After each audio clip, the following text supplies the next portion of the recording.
Dirty Sports Podcast. I said, welcome to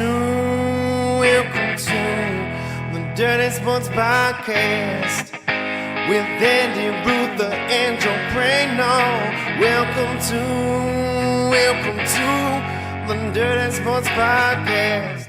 Welcome to the Dirty Sports Podcast. I'm your host, Andy Ruther, coming to you live from Cincinnati, Ohio, with my co-host from Port Hueneme, California, Joey No Chill Prano. Hello, Andy. What's going on, bro? We're back. We are. Finally a podcast back in the shed. It's good to be home. 1200, by the way. What's that? Episode 1200. 1200. Wow. Yeah, it's crazy. What percentage of podcasts do you think have ever done 1200 episodes? 0.00001? Yeah. It's pretty small. Like my dick. haven't had a good my dick joke in a while, let alone referencing being a small penis, by the way. There you go. We're back, baby. That is a shout out to Vintage Dirty Sports. There you go. Back up in this. How you feeling? You were on the road. You get any sleep? Got to bed around 5 a.m. Ooh. A little later, maybe 5:30. Yeah, it was tough. Eddie Ift's a crazy person. I thought you were getting back earlier than that. 5 a.m. It's a whole long story, but the gist of it for anybody that knows Eddie Ift is Eddie Ift can't stop talking. The man cannot stop talking. And so our show starts every night at 8. They run a 70-minute show. You'd love it. Tight ship. It is tight. In and out 70 minutes. So the show at latest is 9:15. We left there at 9:15. It was like, go back to our tower, walk back to our tower. I remember we were talking about 15 minutes to walk back to our tower and load the car and get on the road. And we ended up stopping over at the Comedy Cellar because we had brought on the way down. We stopped at one of those like crazy candy shops and we got some crazy sodas, Ruther style, for the guy who hosts at the Comedy Cellar, Mark Cohen. And the whole week I was supposed to take them over there, but I just didn't get over. So I was like, hey, let's pop by just like real quick. Next thing you know, like it's 11:15 and we're leaving. And I'm like, Eddie, should we just stay? I was like, should we just stay at this point? Just get on the road at 6 a.m.? I mean, we have hotel rooms for the night. It's like, no, we got to get home. We got to get home. So that was a rookie move. Dude, at that point, you just stay. And then he's like, I'm just going to sleep until noon and then pick up my kids at school at 2 o'clock or whatever. I'm like, why don't you just sleep in? Why don't you just get up? Why don't we just get up at 7 a.m.? If we're on the road at 7 a.m., we're home at noon. You have lunch, you fucking pick up your kids. Now, it would have crushed our morning record, but like... Yeah, but you also get a good night's sleep. Yeah. So, like I slept in the car, but it's not the same. But that's an even worse sleep. Like for him is what I'm saying. Like that's suddenly you're sleeping during the day. Your body's not used to that type of rhythm. I mean, bro, for a 50-year-old man, I don't even know what to say about that decision. And I just kept being like, we're sitting in the Comedy Cellar, and I'm like hearing some story for the 400th time of my life. And I'm like, we really gotta get on the road, bro. We gotta get on the road. I was like, yeah, we gotta get on the road. And then I was like, we should just stay, bro. Like, that man loves to talk. Dude, I'm a talker too, but I mean, yeah. I was talking to somebody about Eddie's talking while we were there, the club, one of the managers, and we were joking. At first, I was like, Eddie's a one-upper, like from Seinfeld. And the guy was like, Eddie's not a one-upper. Eddie's this is loosely related to a story I once I have. He's like, he'll be like, oh, you know what? I've worked with that guy one time, and then it's like some story that has nothing to do with anything. Just got to get it out. just shots fired at Eddie this morning because I'm so goddamn tired because the guy made me drive. And then I got back to Eddie's place, and then I've got to drive from Eddie's, you know? Well, yeah, I'd be pissed too, man. So anyway, also I'm not mad at you. 7 of 8 yesterday on a 15-1 parlay. You had to fucking roll in on Friday in your Rams jersey, your Rams hat, lock it in, Matt Stafford, fucking MVP. I swear to God, I mean, maybe I was just Vegas sportsbook delusional. But when Matthew Stafford fumbled the game away, I just saw your head as the ball, like bouncing. Yeah, dude, I put my stank all over him. What's crazy is I almost didn't even include that in my parlay because I was like, it's minus 600. It doesn't even help me pay. It doesn't even like boost the bet that much. But then I was like, but they're not going to lose. What was the line of that? Like 10, 10 and a half? 12, I think. Wow, that's a huge spread, especially west to east. It's not like Carolina's terrible. Maybe it was 10 and a half. I think I at one point I saw it at 12 for sure. Well, you know, he hadn't thrown a pick in like I think 10 games or something insane. 5 games. I don't know. I forget what it was. But then he threw that pick 6, and I was like, oh boy. And honestly, it all came down to the fucking. It's one of those. Those are the frustrating plays. I've said this before.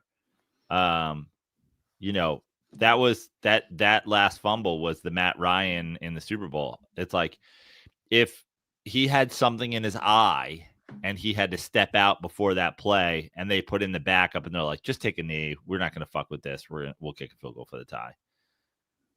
Their probability, you know, of winning decreases by like 2% if they have to do that.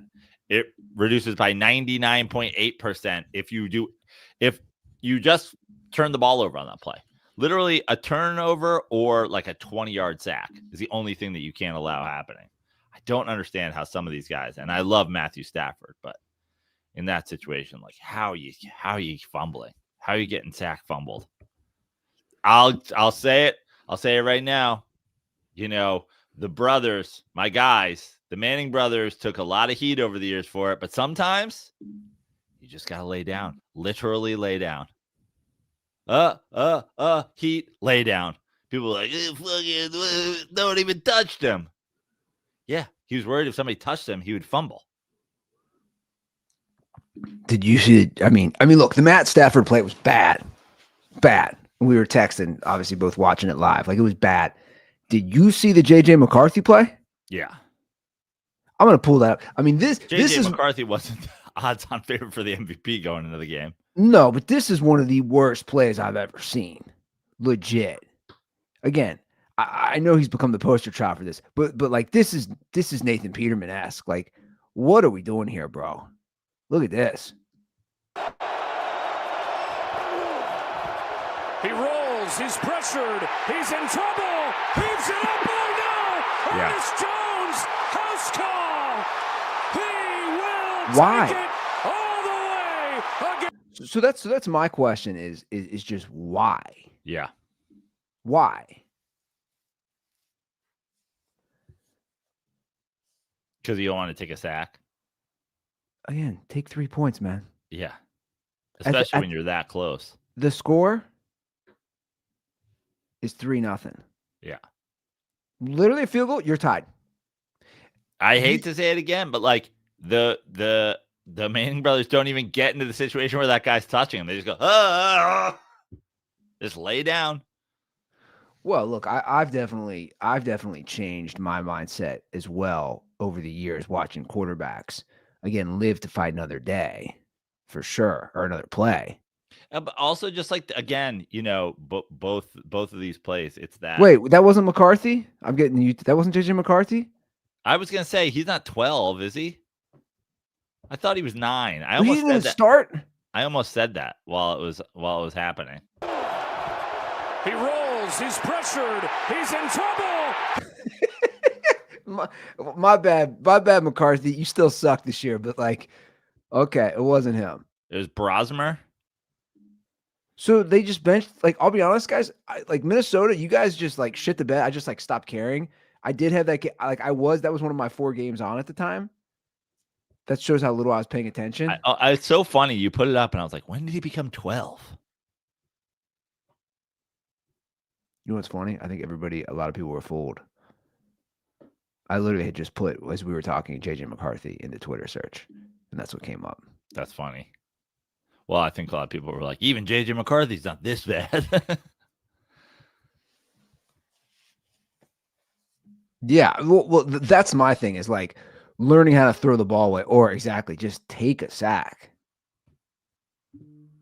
Guys don't. Just knowing the situation, you kind of just got to be aware of the situation. You just kind of just have to have a head for it. It's amazing how many of these guys don't have a head for it. It is amazing because you're the quarterback, and on a play like that, you and I both know the whole game changes. The whole fucking game, man. It goes from it could be 3-3 to suddenly it's 10-0, and they just had a pick six, 90 yards. Good luck getting that momentum back. Like they just took the momentum. It's funny, dude. My high school football team, we had one of these moments, and I was able to spot these things even back then. We were at the end of a first half. We're running out of time. Our quarterback rushes up to the line, takes a knee instead of a spike. And in that moment, it's like, okay, weird panic, high school. How much quarterback have you played? Mistake. But in my head, I was like, we're not winning shit this year. We got fucking take a knee, guy. I remember grade school, there's a kid who spiked it on 4th down. The opposing team. I mean, yeah, that's grade school though, but still. Yeah. You spike it on 4th down, bro. Like just completely unaware. I mean, look what. Well, there was a play the other day, and we talk about the special teams, special needs all the time. Was it the NFL guy who like returned that ball because it had already been touched by the defense? And he's like, I knew it was a free return. And everybody's like, he's so smart. I'm like, he knows the rules. This is where we're at now with special teamers.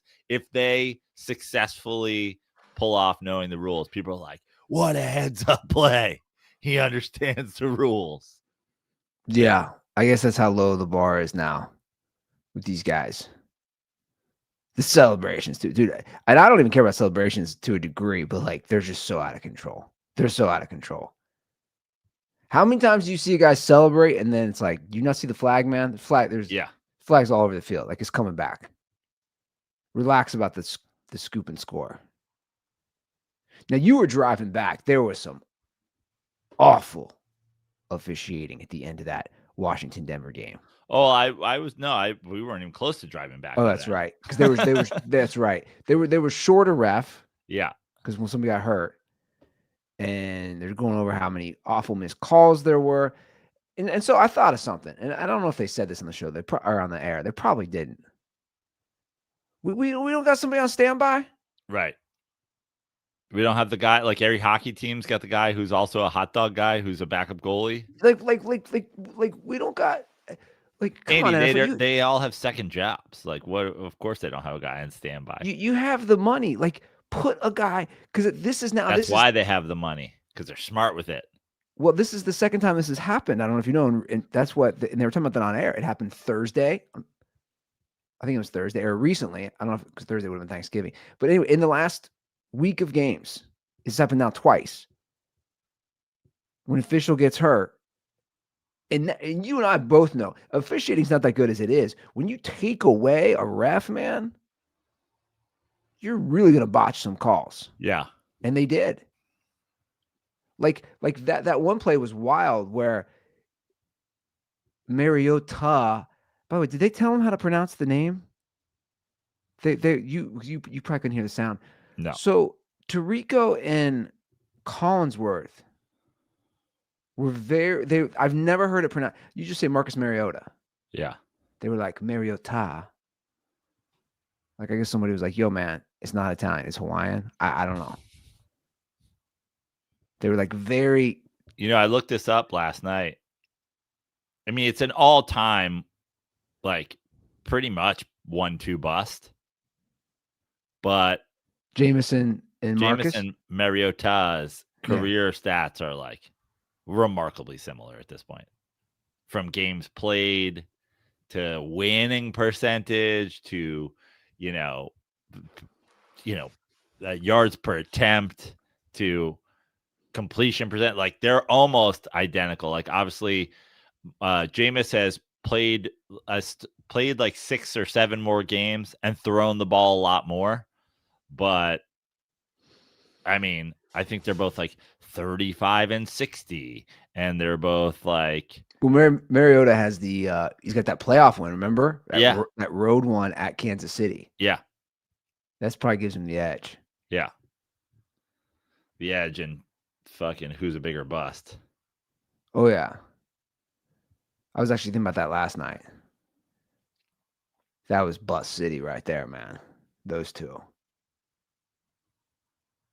Meanwhile, I mean, Mariota got drafted by the Titans. Jameis went to a team that the second they got rid of him won the Super Bowl. I don't think the Titans are winning a game ever again.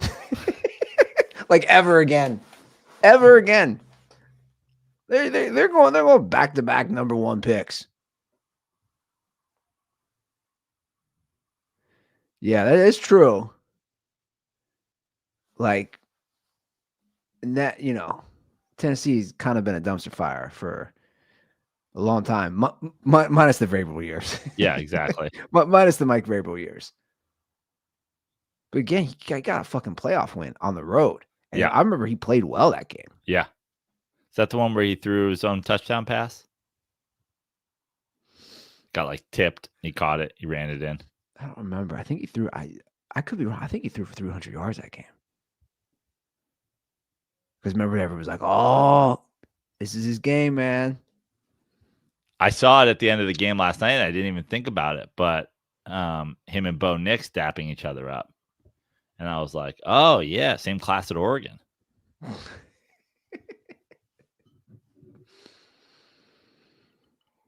Well, you and I talk. We laugh about it. We talk about it. I sent you that clip during the game. Collinsworth literally said what you and I have been saying forever on this show about Super Bowl or bust. Yeah. He literally said that. And I joked with you, like, is he listening to our show? It's like that he literally said what we say. I don't care how many regular season wins you were. I don't care what your seed is in the playoffs. Like, do you actually have a chance to win a Super Bowl? And I think both you and I, like, I'll say it right here today. Still, I will say no for the Broncos. Wow. I will say no. I do not think the Denver Broncos have a chance to win the Super Bowl. And I think their defense is absolutely amazing. I think they have a very, very, I don't think it's a 0, but it may as well be. So you're agreeing with me? Yeah.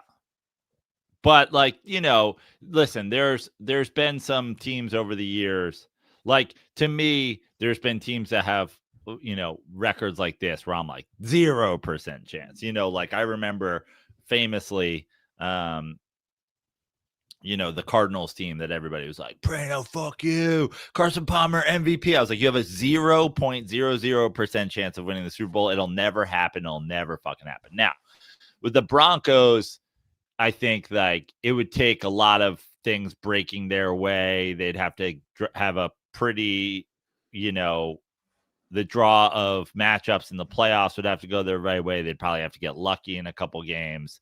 They'd have to draw somebody that they can beat in the Super Bowl. I think they essentially have no chance, but I wouldn't say they have I wouldn't say they have a 0.00. Well, maybe because there's so much parity right now. I agree. Maybe I should correct it myself. Yeah. I give them very, very little. Yeah, I agree with you. Chance. And the truth is that comes back to Bo Nix. Maybe he can do something for me. Like he just, I don't know. He's one of those guys who I don't have faith yet. Again, this can change. I don't have the faith in the Bo Nix leading that playoff drive. We all know that's a different animal. I'll say this because you said I think their defense is amazing. I don't think their defense is like the level. I don't think it's a Trent Dilfer Super Bowl winning, Russell Wilson No. Super Bowl winning defense. No. Like, we're not talking about a defense. We're not talking the Broncos don't have not even what the Eagles did last year. They don't even have a 2015 Broncos defense. Right. They don't have a defense where it's like, oh, we went into the game. Bo Nix didn't really have to do anything but game manage. We won. Yeah, I agree. I just think they get, they're leading the league in sacks. They're just, God, those guys get after it. Yeah. But they're great. But it's a great defense. And they can win a couple playoff games. But yeah. And obviously they're right there positioning themselves. But also, should they end up with the 1 seed, I can't wait to bet on them to lose after the bye. That'd be like a classic. Oh, yeah. Coach, quarterback, defense. They got the defense. Coach and QB questionable. Right? I mean, simple as that. Let's see who they got remaining. They got at the Raiders, home against the Packers, home against the Jags, at the Chiefs. Now they could theoretically have a seed locked up for a Chiefs game. But it could. Could I see them losing to the Packers and the Jags?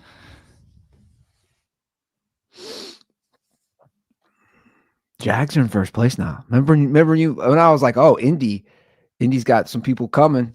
You were like, what? I'm like, yep, here they are. Well, are the Jags? Where does that leave the Texans? Texans are nipping. They're game back. They're game back in the division. They're not in the playoffs right now.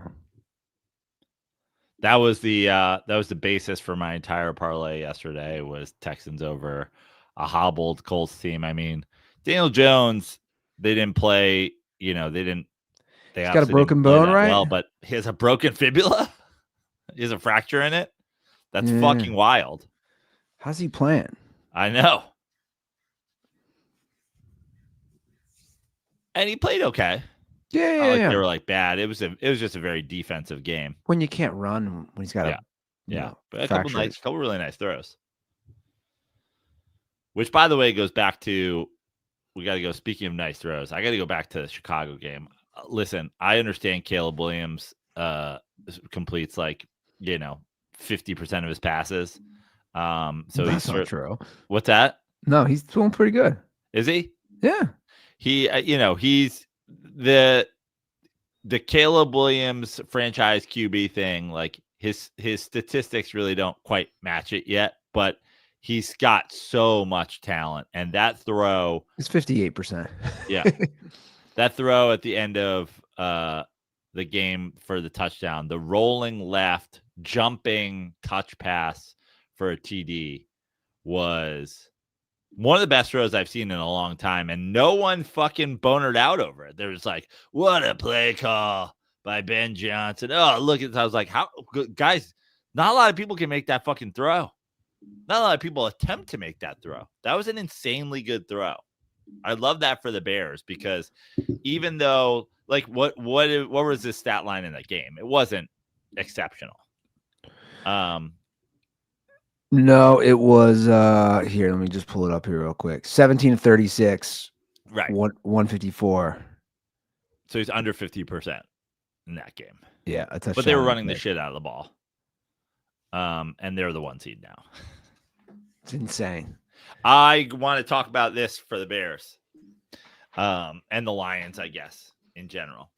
So we talked about it with quarterbacks, and I didn't predict, but I suggested that the Niners should be the first team to,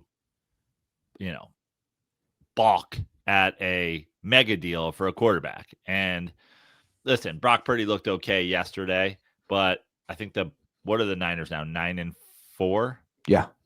9-4. They did a lot of that with Mac Jones. And, if you're a Niners fan, really how much more confident are you in Brock Purdy than you are in Mac Jones? Maybe come playoff time, but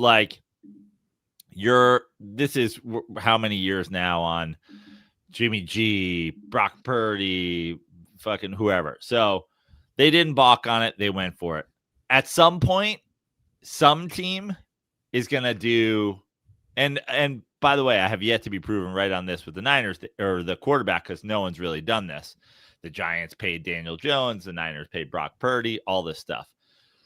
Some team at some point, and it's going to be, and their GM is going to point at the Lions and Dan Campbell and Ben Johnson. At some point, some team is going to be like, we can't let this coordinator that everybody wants go.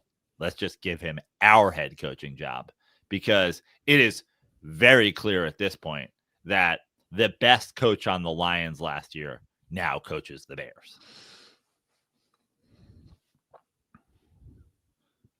It's pretty amazing, for one season. Yeah, I did not. If you go back to the beginning of the season, I was like, yes, it'll happen, but it's not happening this year. Insane. The way they're running the ball. Insane what has happened to a Bears team that just solidified a winning record for the first time since 2018. Now they're the 1 seed. Lions on the outside looking in for the playoffs. I'm going to say it, and this is a Joe Prano Dirty Sports hot take original. I think strategy is more important than grit in the NFL. I think having a play sheet that says grit on it and go for it on 4th down is reckless long term. I think I agree.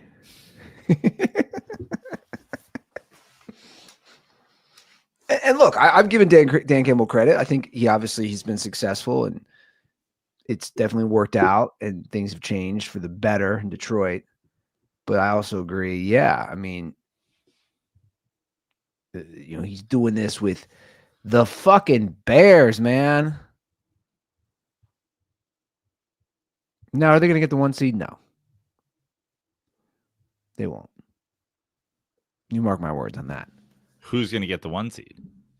Not the Bears. Okay. I don't know. This year's so tough to predict. My money would be on the Rams, but geez, what happened yesterday? But it's just 1 week. I'd still put it on the Rams. The Eagles, I don't know what to make of at this point.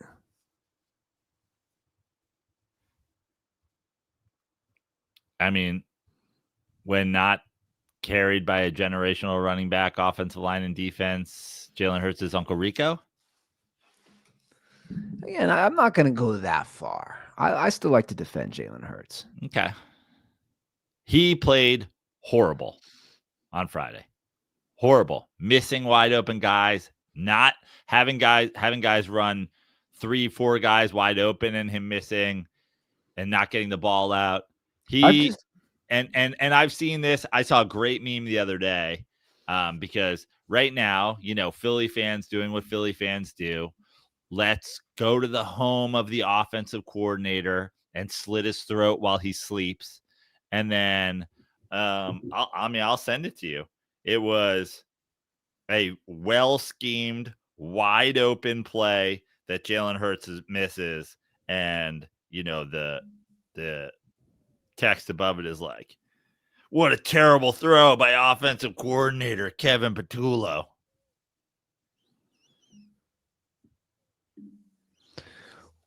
Well, here's my thing, man. I've never seen so much discontent or drama. They just won the Super Bowl. They're still 8-4. It's so crazy to me. Yeah, but 2 years ago, remember how they started and then they fucking limped in and they lost to the Bucs. Oh, is this why can't it just go to the freaking? There's tons of posts on this. Hold on. Yeah. Which one was it? Yeah, it's the second or the third one. I mean, there's a couple. First of all, a lot of good memes. Dude, the memes are off the charts in this one.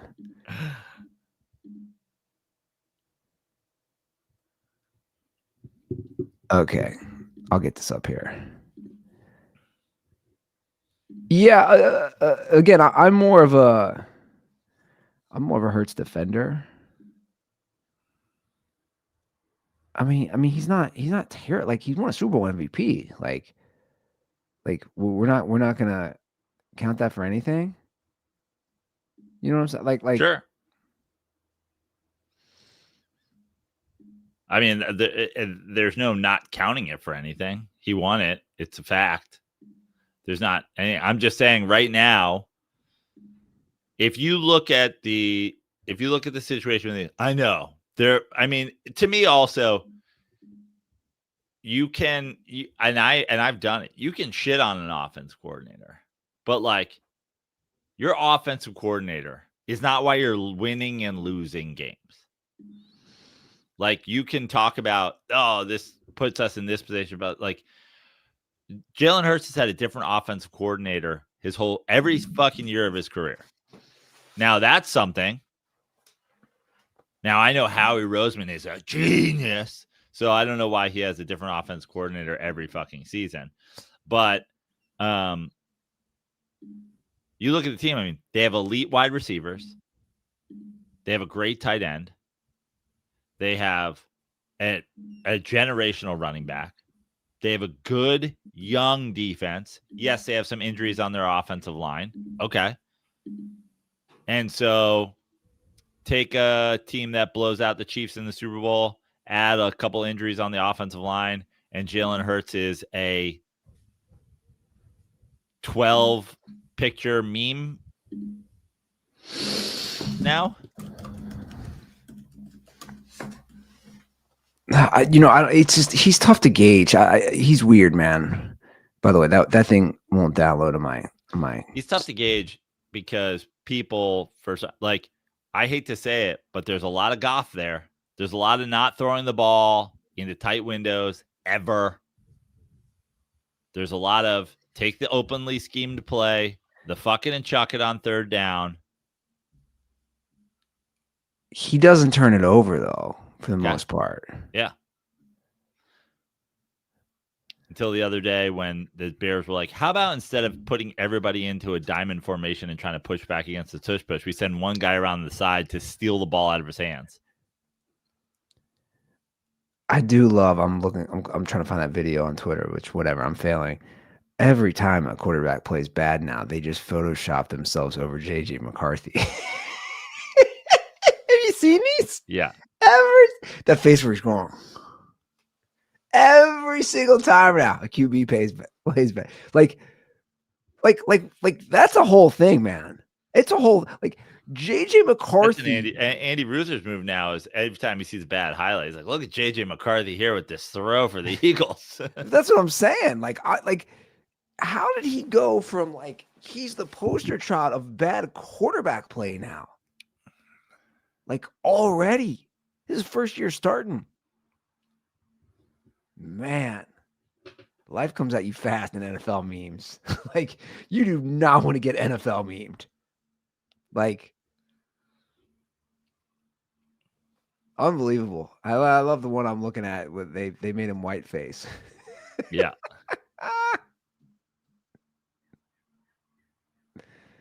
Oh, it's so fucking funny. Do you know what I'm talking about? Yeah. Oh my God. Let me pull this one up. This is so fucking funny. God, I love memes. Dude. Is this one where he's fat, white-faced? No. Oh, yeah.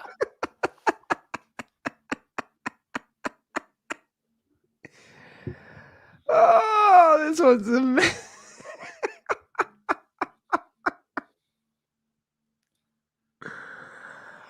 I don't know how people lived before memes existed. Like, what did you do for fun, man? What did you do for fun? What'd you do for fun? What did you do for fun? It's like that great post I saw. Somebody's like, my entire text relationship with my friends is just sending each other memes. That's all it is. You don't gotta say hi. You don't gotta, like, just see the fucking meme, dude. Yeah, we are left kind of where we were last week. Same spot of, like, dude, who's gonna take control? Obviously, we talked on Friday, big Packers win. Then the Bears won after our show. huge win. How about big fucking Cowboys win?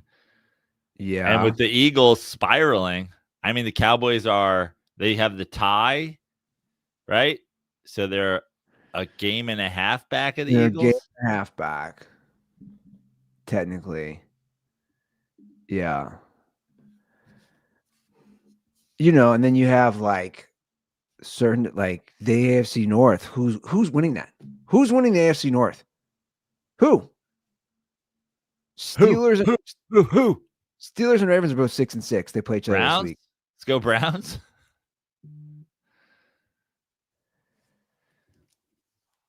I know Did you Bengals see- fan. Did I you know see the Bengals fans are fucking? like, we got a chance. Yeah, Bengals fans are delusional monsters. Did you see Did you watch Niners Browns at all? Did you see some of the reckless? There's a lot of reckless play calls yesterday. Oh Reckless. yeah, I was flirting with that game a little. Was that game? Were the Browns up in that game when they went for it on their own, like 35 or whatever it was? I Or actually they didn't. down? I didn't see that. From what I recall, they were basically losing the whole game. They were if they were down, they were down like 10-8.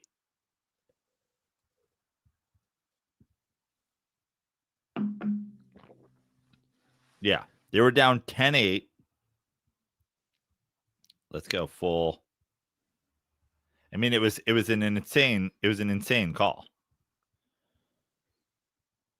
Is that a we suck? I don't even know if I'm gonna have a job next year. Kind of play call. I have by no clue. by Stefanski. Is it just like, hey, is that basically a fuck it? Yeah. Let's see what happens. Let's see what we can do with Shador. Yeah, so they go, it's 10-8 with 7 minutes left to go in the third quarter. They have 4th and 1, and they go with tush push to like a fucking running back who fumbles. Dude, the tush push running back move or tush push tight end move, he's kind of caught fire in the league. There's a lot of teams. I don't like it for multiple reasons. Here's my multiple reasons I don't like it. Three reasons. One, ban the You don't tush like push. gangbangs? Yeah. One, ban the tush push. 2, the center quarterback exchange fails because these guys don't take snaps. 3, Yeah. now you know without a shadow of a doubt that they're tush pushing. 100%. I agree. As opposed to the Eagles, you're like, it's 99.7%. But they did run it that one time, and they tossed it to Saquon, and he scored. They're not direct snapping it to a fullback who's then fucking throwing a jump pass. So, but just the quarterback center exchange. I agree. Because that's what the Steelers failed. I don't know how many times yesterday doing that. That's what they've been doing. I think they do it with their tight end, with Hayward. And by the way, another good meme was the Aaron Rodgers with the broken nose and the hat. It said he looked like he just got caught robbing a house from Home Alone.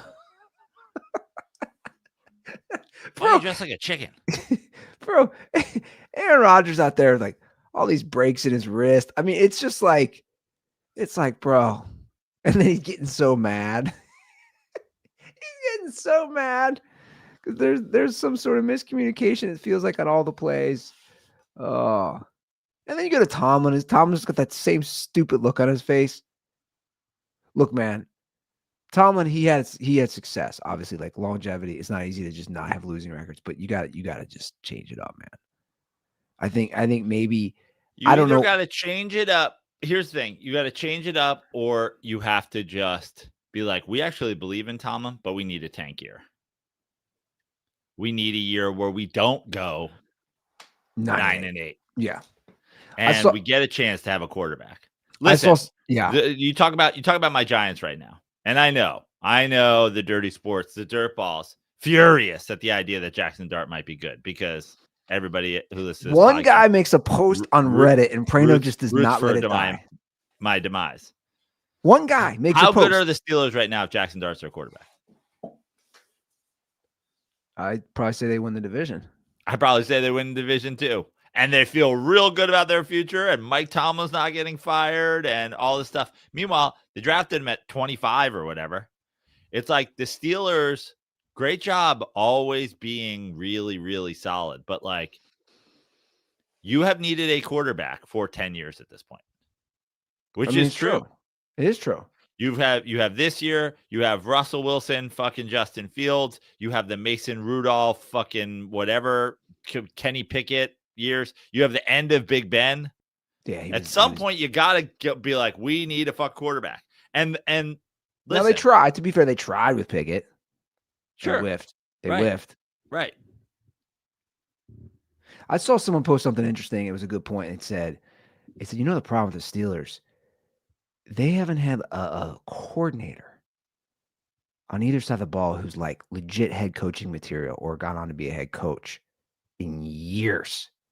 Basically being like, if you're going to have Tomlin, you better have some, we just talked about with Ben Johnson, you better have some good guys that are calling the offense or defense.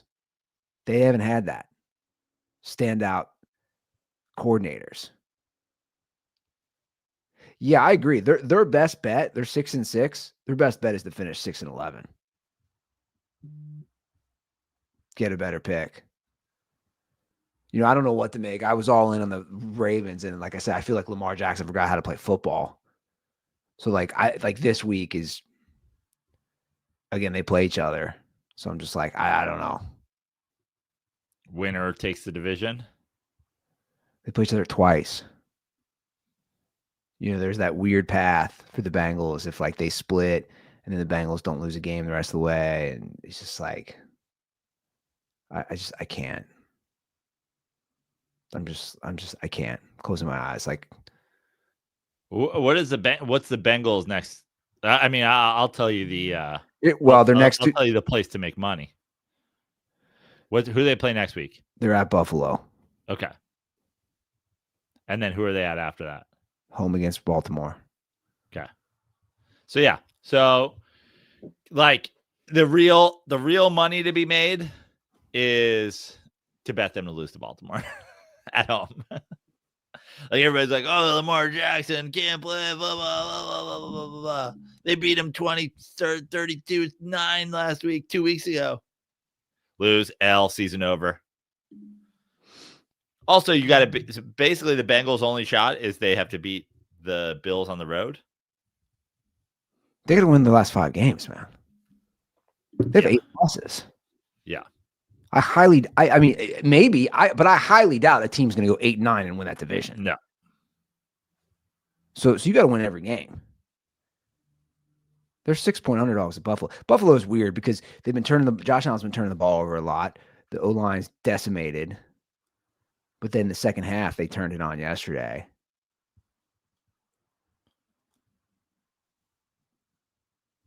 Here's a fun fact that I looked up.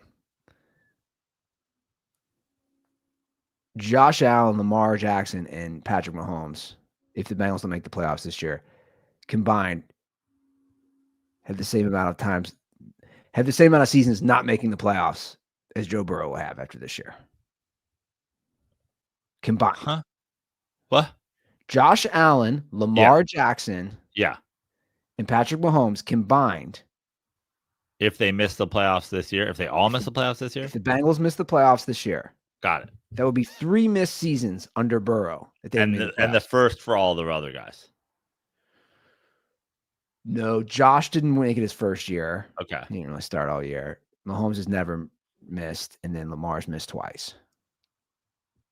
I just think it's interesting context to say, like, the other 3 guys that you're always grouped in your conference combined have missed it this many times as you've missed it. Well, also one of those guys is missing it this year. Yeah, so that won't hold probably. Right. I was like, the math wasn't mathing for me, but I understand your point. It's just about the bar being so low.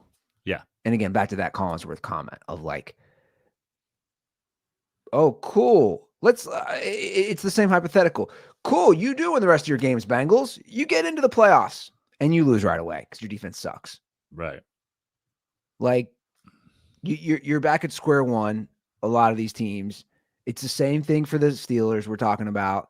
It's like you don't want to just be 9-8 every fucking year. 10-7 does nothing for you. Absolutely nothing. I don't know. I like the Buffalo.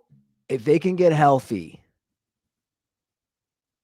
again, you just look at the standings. You and I keep talking about it. It's like they're a 7 seed. They'd have a first round matchup against New England. I like that. I don't know. It just sucks. All these fucking injuries, man. You know, Justin Herbert, you got injured too? Yep. We had a little Trey Lance sighting. I was like, what? Who? Who's he? He plays I on mean, the... based on your Vikings thing, I'm assuming you were like, is that Dante Culpepper?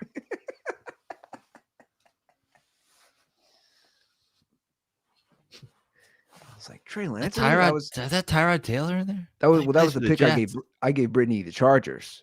I had down the Chargers and Rams. And I go, I think you've used the Rams. Use the Chargers.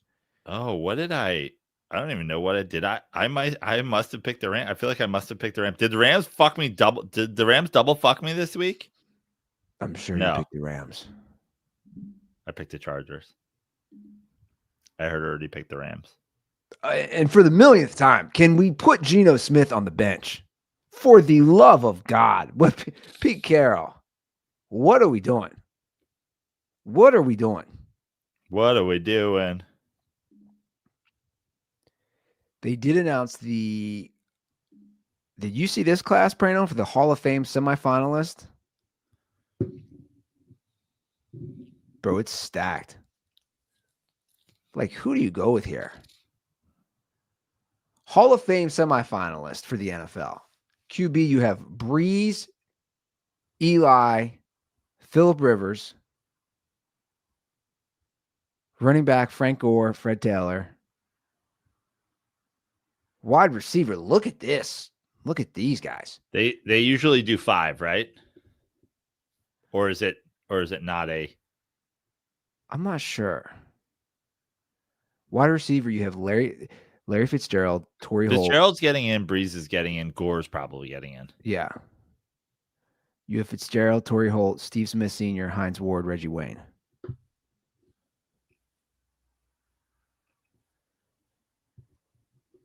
Tight end Jason Witten. I mean, how can he not get in? He's like an all-timer.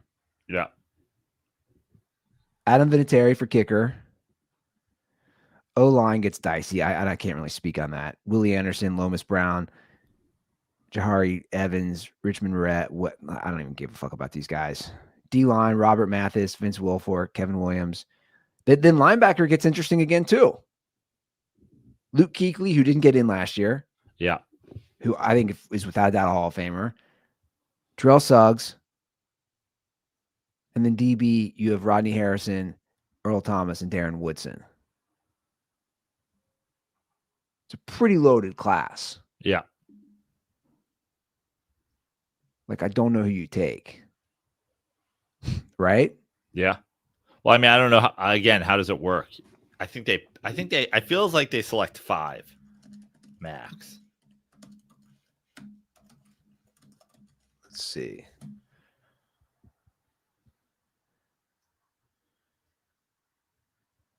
There's no set number for players in the NFL Hall of Fame each year, but the bylaws allow for between 4 and 8 new members to be elected annually. Okay. So you can get up to 8. By the way, shout out to Eli. I love the new Eli Danny DeVito commercials where he is literally trying to look like Danny DeVito. I don't know if you've seen those. Those are fucking funny. Yeah. The Jersey Mike's ones. There's a discussion. Okay. I mean, you talk about your shot out of a cannon playing catch up with brother. Who is the better spokesperson / commercial actor? I'd argue it was always Eli, and people just were like, Peyton's so good. Peyton's so good. It's like Peyton's just getting them all. Because Eli is now getting, I feel, just as many. I think Peyton's good. I think Eli might be better. We think Eli's better in commercials? Eli's funnier, man. He is funny. Yesterday he tweeted I saw the Ole Miss thing. Hopping on the Lane Kiffin thing. Yeah. What's going on? Lane Kiffin's going to coach LSU? Is that the I guess so. I was thinking about this yesterday because I saw people bitching about it. Somebody called him a hoe. Yeah, so a reporter called him a hoe, and then Lane Kiffin went after him after their win. Yeah. Why isn't there college tampering rules? Dude, Like, why isn't that just a thing? Why isn't it just like you can't? This is what I was bitching about last episode. No, I know, but I'm just saying, doesn't that solve it right away? I mean, this is now turned into everyone's hopping in this. You probably didn't see, like, Rick Pitino, which is kind of funny to me. Rick Pitino, by the way, recently on the Roommates podcast, and it was great. If you like some college basketball talk, which I don't care for, but it was interesting to hear him talk about the NIL stuff. That would be interesting. He's posting a lot of, like, not controversial stuff, but like he's not holding back on his Twitter on a lot of topics. And he hopped in this. He said, I'm not knocking football, but there's something wrong with their calendar. Because they say this goes back to the calendar, why this is legal. I'm at St. John's, and we are potentially a 1 seed and can win a national championship this year. And I leave in March. What's going on here? Which was my point. Yeah. Hey, we're about a team competing for a title, and he just leaves. Now they would say, oh, he wanted to coach out his team. How's that work? You can't just do that when you leave. You talk about when is somebody going to stand up and not pay a quarterback? When is a university going to say, fuck your buyout? There's no buyout clause anymore. LSU is supposedly paying Lane Kiffin $12 million a year for 7 years. You and I, we know he's not lasting 7 years. He's not. I'll say right here on record, no way, shape, just no way. No way Lane Kiffin is lasting 7 years. Has he ever coached a team for 7 years? Legitimate question. I have no clue. I'm assuming no. No way he's lasting 7 years. My point is this. They're still in a lawsuit to pay all this money to Brian Kelly. And then they just like when is a university also what's important to important factor in this?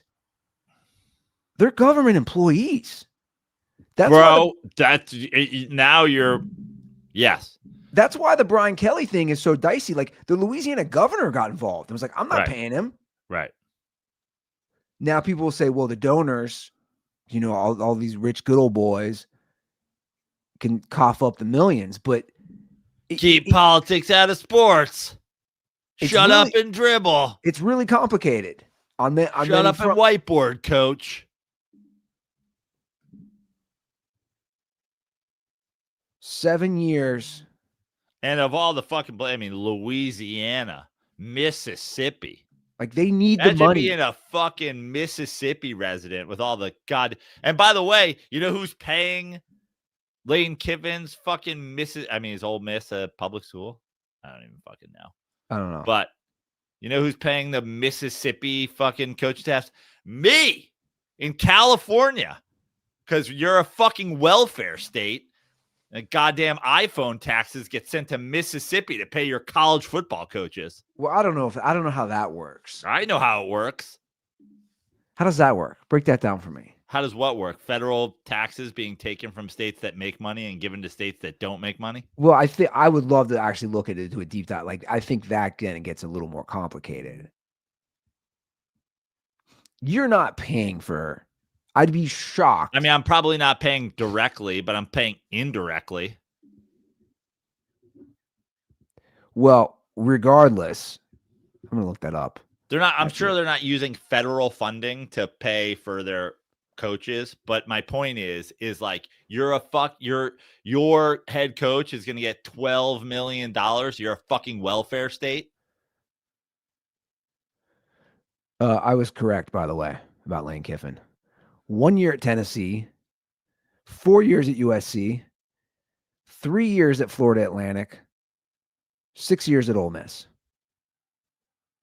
He's never coached 2 years in the Raiders, if you want to go to professional level. He's never coached 7 years ever. He's not coaching 7 years. And it goes back to your quarterback thing. It's true. At what point does somebody just say to their agent, their lawyer, whoever, no, dude, we're not giving you this massive buyout. We're just not. Yeah, but that's the thing. The agents are saying, oh, you want him to leave Ole Miss mid fucking season to come coach here? Then he needs a buyout.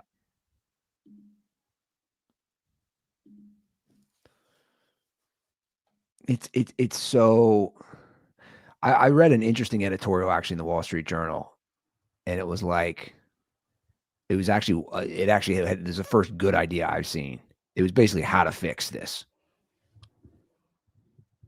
And the irony was, he just said, you know what they said? It's one major conference. They go literally, and I don't know what that, I don't know. It sounds weird saying conference. It was just saying it's 64 teams broken in basically 8 divisions. And you basically go back to the original Pac-12, the original Big Ten, broken down geographically into 8 divisions, 64 teams.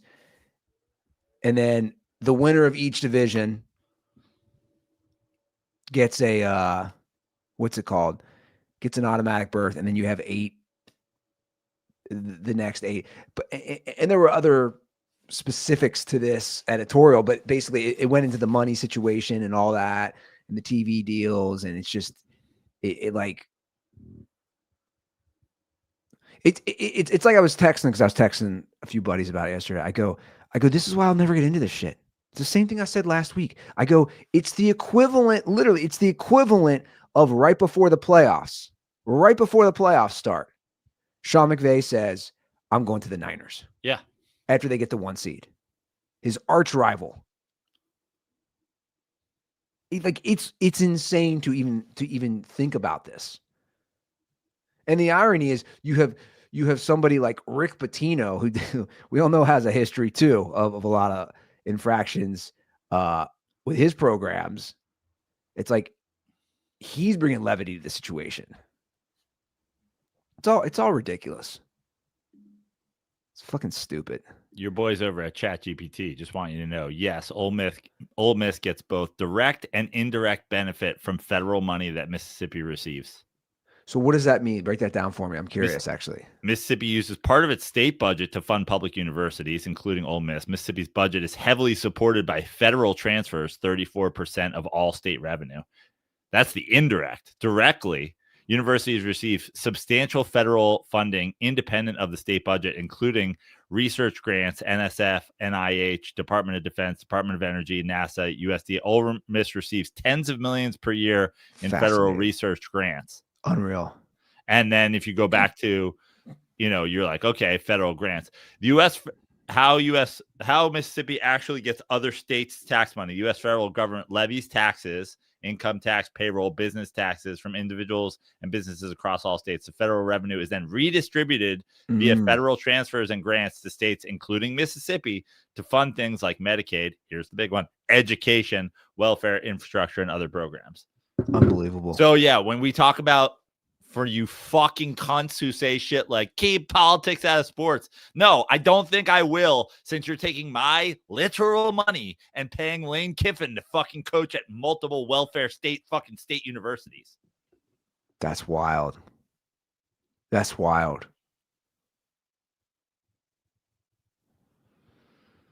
What a mess, dude. Well, I mean, it's. I could never live in California. Motherfucker, you couldn't live in Mississippi if I didn't pay for you to have a fucking football team. Well, look, I think the easy solution on all this is, one, that shouldn't be allowed. And well, 2, just get the donors to pay. Like, just get like you guys want Lane Kiffin, you want whoever. And again, also, like, you guys might laugh. You might laugh at what you hear about to say. Like, I'm like anti-college now. I like the whole thought of not just sport, like the whole premise for all this shit is it like, dude, it angers me to the 10th degree. Like, I get in arguments all the time with my brother, and he's like, well, what, dude, I'm telling you, man, you need a college fund for your kids. I always say, look, dude, first of all, I have one for Isla. I haven't set one up for Molly, but my argument always is it's twofold. I go, dude, what the fuck is college in 15 years?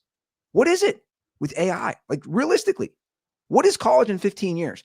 And I said, secondly, I said, it's just not, it's like, what are we paying for?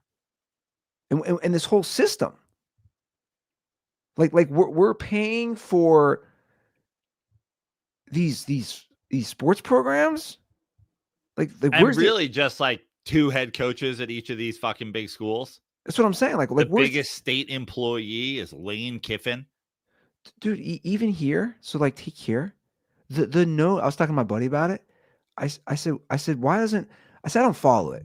I said, everybody wants the University of Cincinnati's head coach fired. I think this is his 5th year. I don't follow them. What's going on? My buddy goes, dude, it's a problem. He's like, you know why? I don't even think they've ever made the tournament under this guy. He goes, he gets the $10 million. I go, the coach of a team that sucks has a $10 million buyout. Yeah, that's a problem. The college basketball coach of a team that sucks has a $10 million buyout. Which, by the way, this will lead us, all this millions talk. I got to play the Odell clip. Did you see the Odell clip? No. He's talking about salary and how quick it goes. I saw the quote in text about 60% of his money or whatever. All right, so here's the Odell clip. I have $1 in my account right here today as we speak. I'm gonna be straight for the rest of my life. No question, right? I don't think everybody is in that. And when you've sacrificed your whole life to get here, and you're like, yeah, I played 10 years in the league. And I always explain this to people, like, bro, you give somebody a 5-year, $100 million contract, right? What is it really? It's 5 years for 60. You're getting taxed. Do the math. That's 12 a year, that you have to spend, use, save, invest, flaunt, like whatever, however, just being real. I'm gonna buy a car, I'm gonna give my mama a house, I'm gonna do, everything costs money. So if you spending $4 million a year, that's really $40 million over 5 years, 8 a year, And now you start breaking down the numbers, it's like, that's a 5-year span of where you're getting $8 million. Can you make that last forever? And you always hear the people who ain't us and ain't been in the position, like, oh, well, that would last a lifetime. Okay, so he's basically breaking down, and he's right. $100 million contract, let's say realistically, guaranteed money is only 60, Sure. 60 million guaranteed for 5 years. That's 12 million a year. Probably once, speaking of taxes come in, agent fees, of that 12 million a year, you're seeing probably 5 to 6. Well, hold on. Wait, it went from 100 to 60 for taxes, didn't it? Isn't that his point? Oh, was that his point? I thought he was saying guaranteed. No, okay. You're right. But yeah, taxes, agent fee, okay, etc. But then he's like, then you buy your mom a house, and then I'm like, well, okay, but how do you make that last forever? It's like, well, you have that house, you have equity in the house, 100% that you bought fucking cash. Maybe don't buy the cars. Just saying. Well, that was my thing. Like, you don't gotta flaunt. You don't gotta, Odell. Listen, I think that what Odell is saying works. Is a very reasonable thing to say if you're not Odell Beckham, which is, if you put your whole life on the line for football, and like the vast majority of guys in the NFL, you get one contract. That even if it includes your big bonus because you're a high pick, if you don't work out, I was saying this to Eddie yesterday because Eddie's obviously a Steelers fan, and he's like, what are we supposed to do? I go, NFL free agency, it's not baseball free agency. Everybody's like, oh, the free agent. It's like 20 dudes every free agency. get like a big deal. Everybody else is just kind of signing here, signing there. It's like, why would anybody go play for Buffalo? I'm like, it's the only offer they got. That's why they're going to play for Buffalo. You know, he was saying is why would you play for Buffalo when you can play in Miami? Why would you play for Buffalo when you can play in a state without sales tax? Why would you play in Buffalo when you can play in Atlanta where they like love black people, love black athletes? And I was like, because the majority of the guys get one offer, their very first free agency. It's if you're a guy who spends his whole life getting CTE and playing football, and you're essentially not one of 4 guys on any given team. Yeah. It probably doesn't last. But Odell being like, it's tough to make $100 million last for the rest of your life because it's immediately 60. I'm like, okay, well, I could do it. Well, easily you invest. Also, how many? Also, you don't need to invest. You put that money in that money is making money. Literally in a savings account. Well, I mean, I view that as partially investing. I mean, what do you think? Well, where else are you going to keep it? In a fucking shoebox under your bed? Like, fuck. Good. What do you think Odell's Instagram following is? 6 million. Not even close. So it's funny to me. Odell's Instagram following is 17.1 million. Wow. So like, literally, you just get paid to be an influencer / partner with you know what I'm saying? Like when you have that type of reach, but also you're talking about a guy who can't make $12 million a year work. So I don't know if the fucking extra $200,000 he's getting for fucking holding up coconut water is really going to make a difference.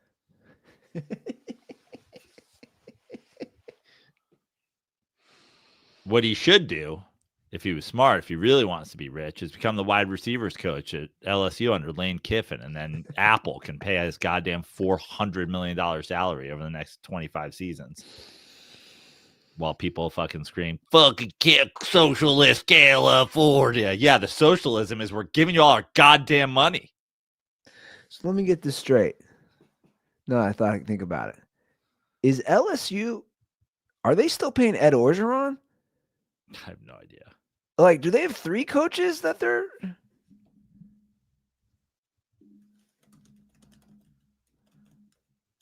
Is he still...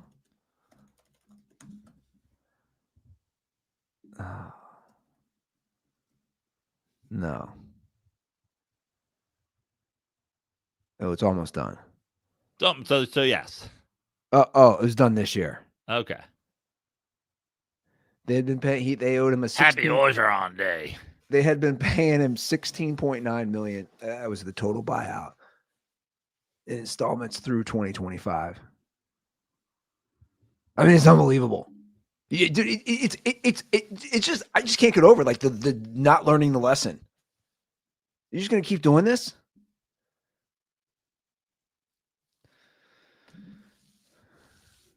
It's crazy to me. Absolutely crazy. And Odell, like, come on, man. 12 million. 12 million. By the way, you grew up rich. I don't know if he grew up rich, but he didn't grow up poor. I knew that. I knew he didn't have like he didn't come from like the projects or anything.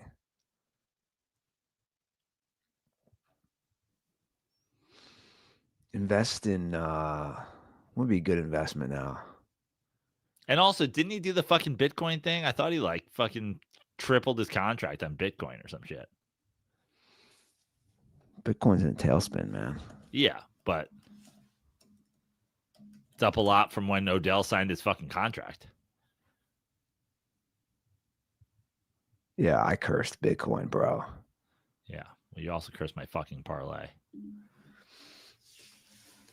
We got a fucking had a yeah. Did you have a Bitcoin t-shirt on under your Ram sweatshirt on Thursday, Friday? No, I was talking about Bitcoin with my brother like a couple months ago, and I said I'm all in. I said I think this thing's so cool, and it's literally just been So down. I love the Ruther getting on Bitcoin in 2025 is epic, bro. I'm telling you, it's literally hit the shitter.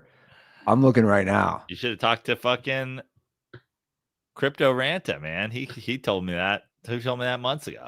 It's down 5,000. I mean, it'll bounce back. It's down 5,000 today. God damn.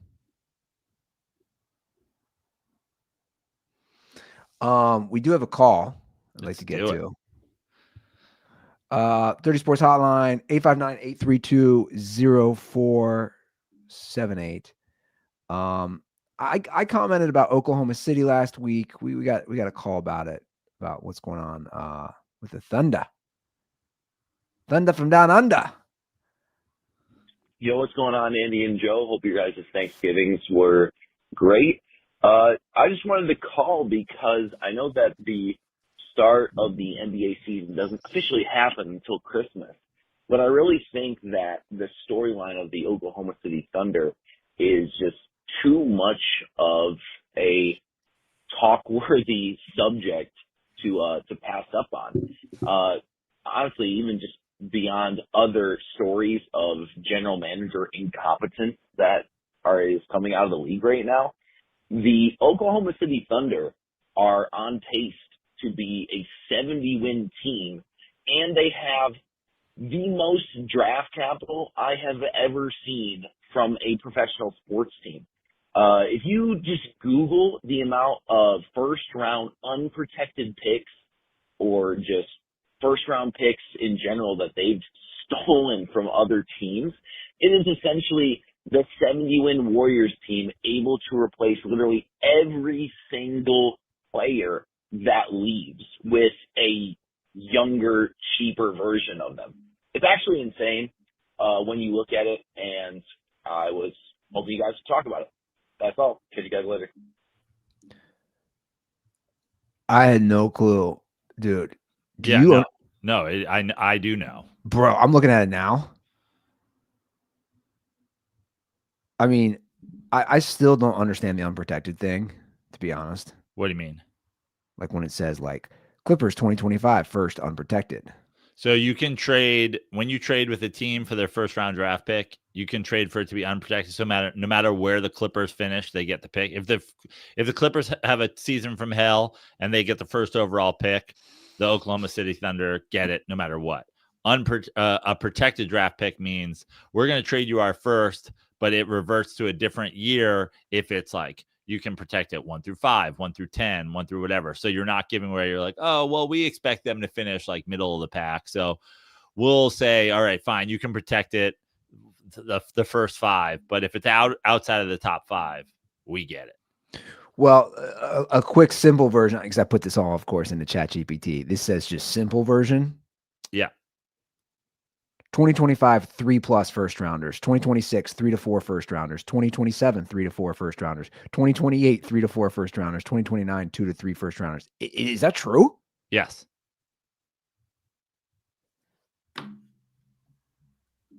I mean, this has got to be unprecedented. Like, we've never seen anything like this, right? Right. No, we haven't. And they're 20-1, and they just won the title. Yeah. And Jalen Williams just came back, who is, arguably one of their best defenders, one of their best scorers. I mean, I would say the Robin on the team for last year at the very least. And this is how this team has to be built, or this is not this team because no team can build this way, but this is why this team is built for long term, because the NBA has essentially created a cap situation with aprons that kind of stop you from having the dynasty situation where you go, okay, and then we just max out Chet and we just max out Jalen Williams, we max out whatever, and you get to a point where it's not sustainable to pay all the guys that you need to pay. Now, we've seen this in football, we've seen this in basketball. The teams go, well, if we don't pay him, someone else will, which is absolutely true.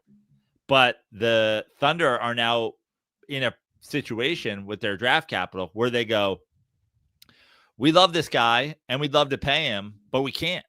We can't pay him and sustain this for a long time. The NBA has essentially built a cap system to stomp out dynasties. And the only way to get around that is this very insane, crazy Thunder situation, because they were ahead of the curve. Teams would love to be able to do this going forward, but now everybody's onto it.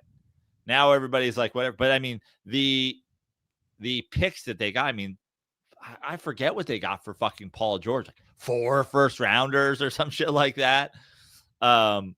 So yeah, and not only that, but they also got SGA back in that deal, who won the MVP.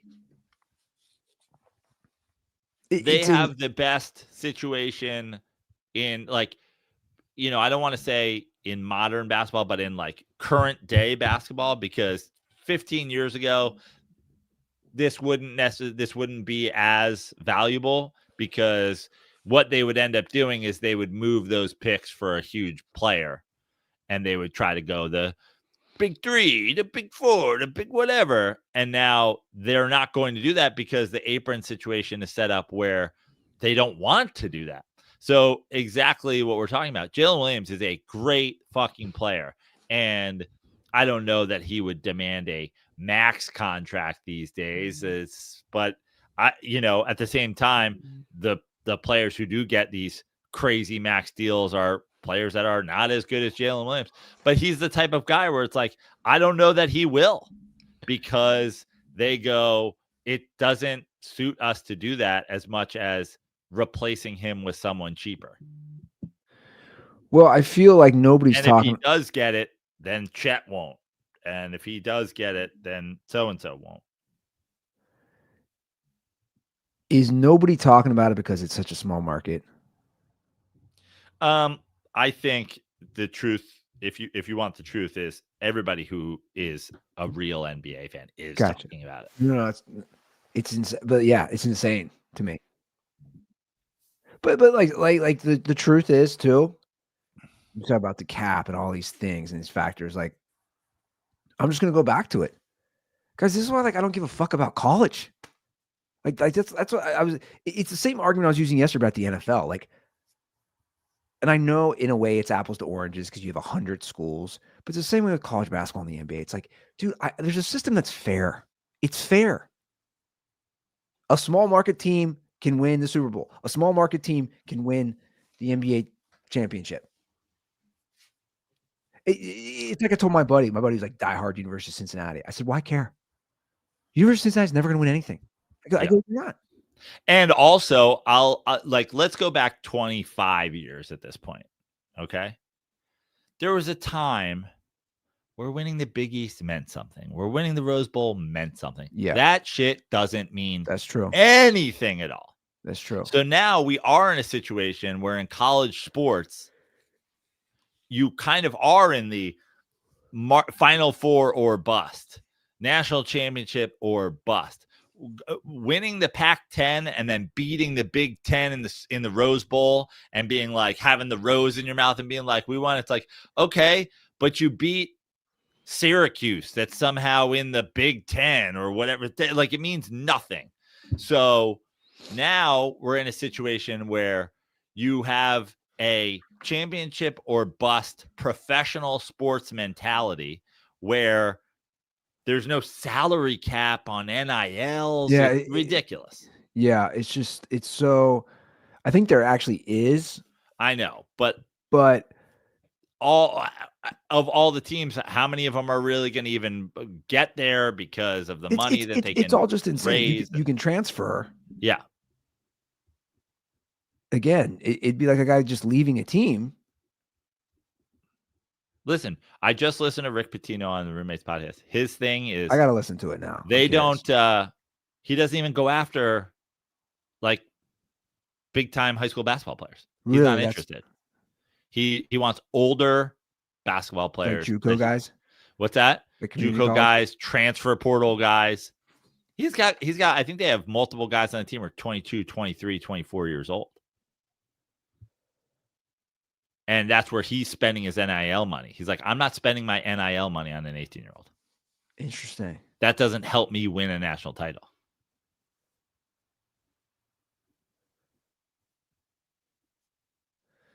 Yeah, that's an interesting approach. Again, it's just like, I don't know. It's tough for me to get into something that's. I was about to say, it's an interesting approach that I don't care about at all. Yeah. That's so rigged. Right? It's just I don't know. Like, that's just why I like pro sports. Like, and they all have their problems too, and we know that each league. I mean, listen, again, the Mets, the news broke today. The Mets, I'll read you the headline. Approved. Steve Cohen, Hard Rock received casino license. Will move forward with Metropolitan Park. So there's going to be a Hard Rock casino across the street from Citi Field. The Mets will soon have, no joke, endless money for players. Which, great for me as a Mets fan. And also, like I've said, probably will be the thing that causes a salary cap and a salary floor to happen, because I'm not allowed to have nice things. I deal with all this all the time. But like that's not fair. There's nothing fair about it. Yeah, it's true. All right, 859-832-0478. That's the hotline. Give us a shout. Slide into DMs, crypto. Let me know. Like, is Bitcoin coming back, bro? Is it coming back? Oh, certainly wouldn't sell low, Andy. No, definitely not doing that. College, is it coming back? Is it worth investing In college? Oh, for your children. for my kids? Yeah. I'd send them to trade school. I'd teach Molly to underwater weld. So funny you say that. There's a backup in my kitchen sink, right?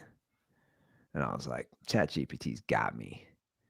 I'm the most, you know me, I'm the most unhandy guy. I'm like, okay. I'm like, If ChatGPT had to give you help with a backup in your sink, first of all, they're gonna be like, step one, you need to buy a wrench.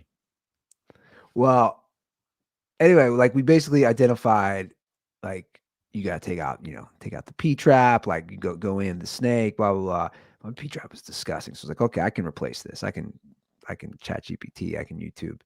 Apparently I didn't get I thought I did. I didn't get the call good enough. So like it's the point of like, okay, you tried, like, A for effort, made Brittany happy. She's like, oh, you tried. Not that she even gives a shit because she's annoyed. She's like, this took you so long, and you just like, kept messing with it. So anyway, back to your initial point, long story about like, oh, get her to be a welder. I called today, and my little Anderson Hills plumbing, and I was like, oh yeah, I told him, he's like, yeah, we can get somebody out tomorrow. I was like, curiosity, what are the fees? He goes, we'll see what's going on down there. He goes, first hour, Yeah, just them being there, it's $235, and I'm like, fucking $230. He's like, just for them to be there, it's $235. And I was like, oh, so it's gonna end up costing me probably $500 to fix this clog. Yeah, that's the right profession. 100%. Because ChatGPT couldn't do enough for me. Old Denty couldn't get it done. Yeah, there it is. underwater welding. What's the is that like a high risk job too? Yeah, you drown and die. Okay. Fire, water, happening at the same time. That's what I was thinking. Oxygen tanks, fire. I don't know if you know anything about oxygen tanks and fire. I haven't had much experience personally.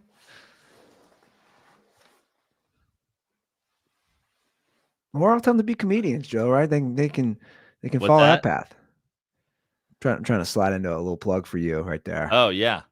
Well, it's funny because you know, so I got this message the other day from a company that wanted to hire me to train to train AI on writing jokes. Like we'll send you a bunch of jokes, and then you'll correct what like separates them from being like human quality jokes to like AI. And at first I was like, fuck this shit. You're not taking my job. And then I was like, what the fuck has comedy done for me? Fucking like, I can't get booked because fucking goddamn Johnny crowd work is in every goddamn comedy club in America. I should fucking do it. I'm not going to, but I should. I should fucking train AI to steal all our jobs, but I'm not. So if you want to come see real human stand-up comedy, December 11th, Brea Improv, opening for my good friend Jay Moore, one of my favorite comedians ever. Come see me there. Another outer LA improv, the Irvine Improv on January 21st, co-headlining with Nate Craig. Come to those. Bunch of other local shows coming up. JoePrano.com for all those shows. But if you're in and around LA, those are a couple good ones to get on. And then, of course, we're going to our for those of you listening halfway across the world. I'll be doing a little stand up in Tokyo when I'm there for my honeymoon. Is that appropriate? I'm trying to ingratiate myself with the Japanese people when I get there, so I can move to a country. Isn't that a way to ingratiate? Yeah. Hit up Yoshi. I should. He's like, well, I'm not allowed there anymore, but I'll tell you some. He won't stop sending my kid fucking like Hello Kitty shit. I don't know what to make of this, to be honest. Yoshi just won't stop sending my kid pillows and stuff. And I'm like, what's the end game here, Yoshi? I think Yoshi and Isla need their own sitcom. That would be so fucking funny.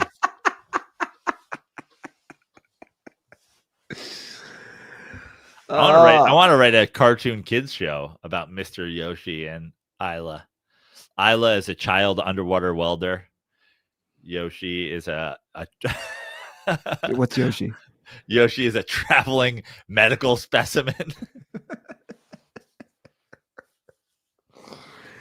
All right, guys, let's wrap it up. Thanks for listening. Thanks for watching. We'll see you on Friday. Have a great week. And as always, stay dirty.